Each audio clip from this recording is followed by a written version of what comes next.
Thank you, Dr. Zakir. The next question number 4. Some people invest in real estate because they don't want to invest in banks. But they claim that the zakat on such wealth has to be paid only on its rent and not on its original value. What is your observation on this issue?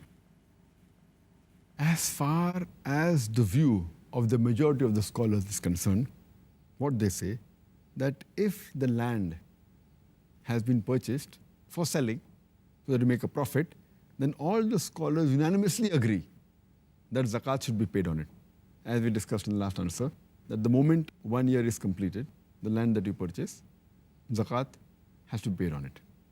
But if you have land and if you give it on rent, means if you buy a house and give it on rent, majority of the scholars say that zakat is not applicable on the value of the house. Zakat is only applicable on the rent you receive. The moment you receive the rent, and if it stays with you for a period of 1 year, and if it's above the nisab level, then you have to pay zakat on the rent, not on the value of the house, the flat or the land. But nowadays, most of the people that purchase land for investment, they give it on rent. So here we are in a dilemma that people who purchase land, mainly the purpose of investment, but if they think that they'll buy the land, they sell after 4 or 5 years when the price rises. So but natural, they don't want to keep it vacant, so they give it on rent to a person who requires to stay in that flat. Now what will happen? Should we pay zakat or not? So here there's a difference of opinion. Here scholars differ. Some scholars say that fine, pay only zakat on the rent if you possess it for more than 1 year, if it's above nisab level. And when you sell it, on that year only you pay the 2.5% of the total value of the land. But there are some scholars who are very strict and who disagree with this view. And they say that if you buy a land, even if you give it on rent, the cost of the land, the market value of that land or of that flat should be paid every Hijri year.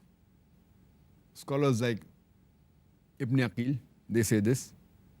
Ibn al-Arabi, Ibn Aqil, who's a Hanbali, Ibn al-Arabi, who is a Maliki, Sheikh Abu Zora, who's a Hanafi, Abdul Rahman al-Hassan, Sheikh Abdul Waf Khalaf, who is presently a very great scholar, Sheikh Yusuf al-Qardawi, and scholars of the same group. They say that if a person buys and has many flats on rent, then he should even pay zakat on the cost of that flat, of that land. But for example, if a person is a poor person and doesn't have any income, doesn't have any business, and he has only one house which he's living and a second house which he gives on rent, so unanimously people agree that the rent he acquires, if it's saving is more than the nisab level.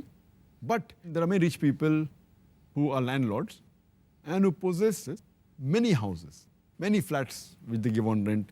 They own large properties.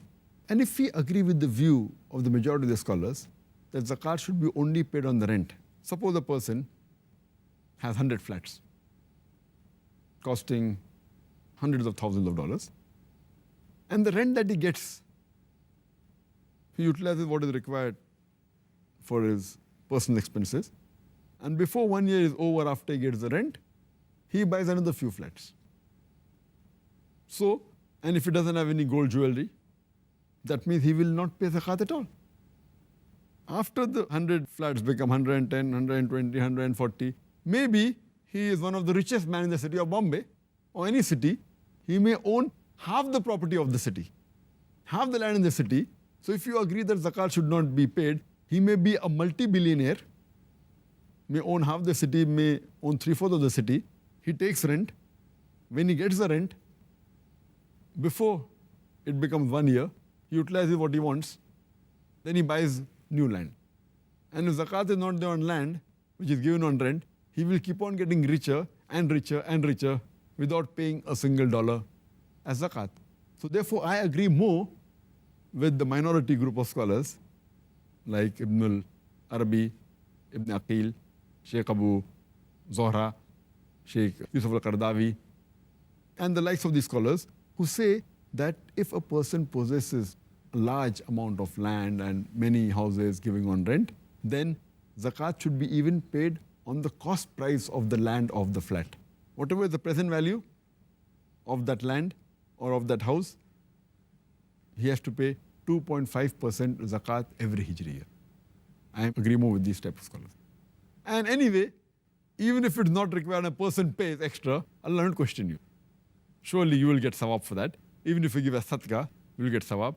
So always agree, when in doubt, leave it out and go on the side which will give more sawab. Because minimum is 2.5% zakat. If you pay more, Allah will yet be happy.